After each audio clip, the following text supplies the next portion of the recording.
The storm arrived like a monster rising from the sea. One moment, the sky was bright and blue.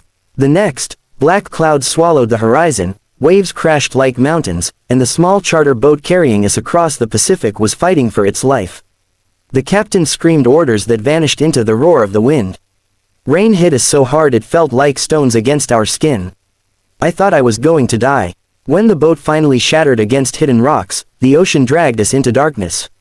I remember swallowing seawater, fighting to breathe, and praying for one more chance. Then everything went black. Before we begin, if you believe kindness can change lives and that everyone deserves a second chance, please take a moment to like, comment, share, and subscribe to Kindness Legacy. Your support helps us bring more emotional stories to people around the world.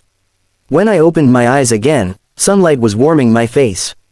For several seconds, I couldn't understand where I was. The sound of crashing waves echoed nearby. My body ached, sand clung to my clothes. The wreckage of the boat was scattered along a deserted shoreline. I was alive. Slowly, I pushed myself upright and looked around. The island was beautiful and terrifying at the same time. Tall palm trees swayed in the breeze. Dense jungle covered the hills. Endless ocean surrounded us in every direction. Then I noticed someone lying several yards away. A woman. She was unconscious but breathing. I rushed toward her. Her name was Celeste. At least that was what I learned several hours later after she finally woke up beneath the shade of a palm tree. She looked exhausted and frightened. Her blonde hair was tangled from the storm, and her face carried the shock of someone whose entire world had changed overnight. We were strangers. Two people from completely different lives suddenly trapped together on an island that didn't appear on any map we recognized. The first few days were brutal. Survival became our only goal. We searched for fresh water. We gathered coconuts. We built a crude shelter using driftwood and palm leaves. Every night strange sounds emerged from the jungle, reminding us how vulnerable we really were. The island was beautiful during the day but terrifying after sunset. I had always considered myself independent, but isolation changes people. The endless silence, the uncertainty, and the constant fear slowly began to wear us down. Celeste struggled the most. She had never experienced anything like this. Back in her normal life, she worked in marketing for a luxury travel company. Her days involved meetings, hotels, and airports, not searching for food in a jungle. Many nights I could hear her crying softly while pretending she was asleep. I never mentioned it. Instead, I focused on helping us survive. Weeks passed. No rescue ships appeared. No airplanes crossed overhead. Hope became harder to hold onto. One afternoon, while exploring the far side of the island, we climbed a rocky cliff overlooking the ocean. The view stretched endlessly across the horizon. Celeste stood beside me, staring into the distance. The wind moved through her hair as tears filled her eyes. For a long time neither of us spoke. Then she finally admitted what we were both thinking. Maybe nobody was coming. Maybe the world had already forgotten us. That realization hit harder than the storm itself. That night, rain hammered our shelter. Lightning illuminated the beach. Thunder shook the island. Neither of us could sleep. Fear has a strange way of breaking down walls. People stop pretending. They stop hiding behind masks. They become honest. As the storm raged outside, Celeste opened up about her life. She spoke about a marriage that had ended years earlier. She described how loneliness followed her everywhere despite being surrounded by people. She talked about chasing success, money, and approval while feeling empty inside. Listening to her, I realized something. She wasn't afraid of dying. She was afraid of having lived without truly being loved. The following morning brought clear skies. Something between us had changed. We were still strangers in many ways, but we had become companions. Partners. A team. Together we improved our shelter. Together we searched for food. Together we explored every corner of the island looking for signs of rescue. The days slowly became easier. Not because our situation improved. Because we stopped facing it alone. One evening, nearly 2 months after the shipwreck, we sat watching the sunset. The sky burned with shades of orange and gold. The ocean reflected the colors like liquid fire. It was one of the most beautiful things I had ever seen. Celeste sat quietly beside me. Her voice was almost a whisper. She said she had spent her entire life trying to appear strong. Trying to prove she didn't need anyone. Trying to convince herself that independence meant never relying on another person. Then she looked at me. Her eyes reflected the fading sunlight. There was vulnerability there, raw honesty, the kind people rarely show. She said she was tired of pretending. She said that despite everything she had accomplished in life, she felt more human on that island than she ever had before. Then she spoke the words that stayed with me forever. She said, "I'm just a woman, and you're what I need."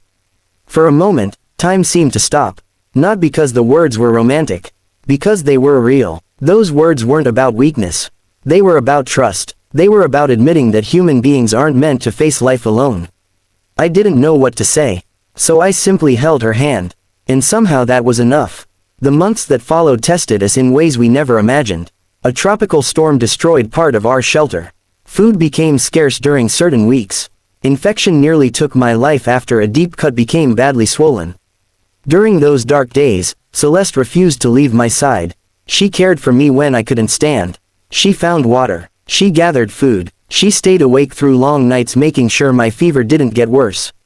I remember waking up one morning, weak and exhausted, and seeing her sitting beside me. She looked more tired than I did. Yet she smiled. That smile carried more love than words ever could. For the first time in years, I understood something important. Strength isn't about carrying everything yourself. Strength is allowing someone else to carry you when you can no longer stand.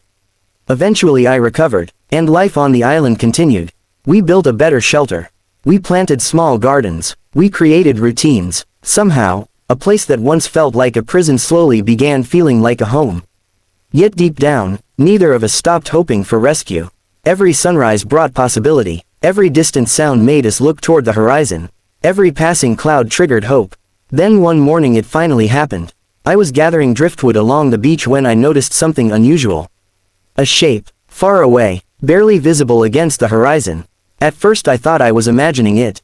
Then I saw movement. A ship. My heart nearly exploded. I ran faster than I had ever run before. Celeste saw my expression before I even spoke. Together we raced toward the highest cliff. We lit the emergency signal fire we had maintained for months. Smoke rose into the sky. For several agonizing minutes, nothing happened.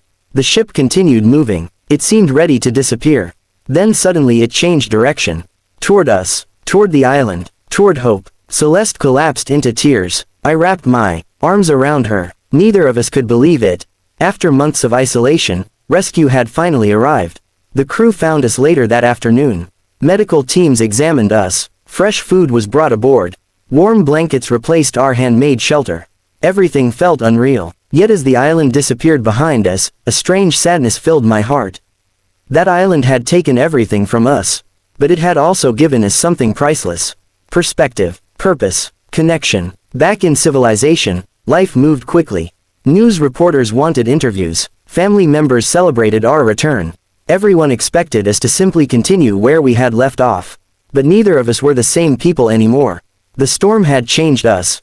The island had changed us. And most importantly, we had changed each other. Months later, Celeste and I stood together on another beach. This time there was no storm. No fear. No uncertainty. Only peace. The ocean stretched endlessly before us. The same ocean that had nearly killed us. The same ocean that had brought us together. She smiled as the sunset painted the horizon gold. I realized then that survival wasn't the greatest gift we had received. The greatest gift was discovering that even in the darkest circumstances, human connection can become a light powerful enough to guide us home. And maybe that's what life is really about. Not wealth, not status, not success, but finding people who stay beside us when the storm arrives. People who help us carry our burdens. People who remind us that we are never truly alone. If this story has touched your heart so far, please take a moment to like, share, and comment. Stories like these remind us how important kindness, compassion, and human connection truly are. Special request. Comment below with the word, hope, if you believe the right person can completely change someone's life. As the sun disappeared beyond the horizon, Celeste squeezed my hand and smiled. The island was gone, the storm was over, but the lesson remained. Sometimes life strips away everything we think we need so we can discover what truly matters. And sometimes, in the middle of nowhere, surrounded by endless ocean and impossible odds, two broken strangers find exactly what they've been searching for all along. Not rescue, not escape, each other, and that made all the difference. Heart.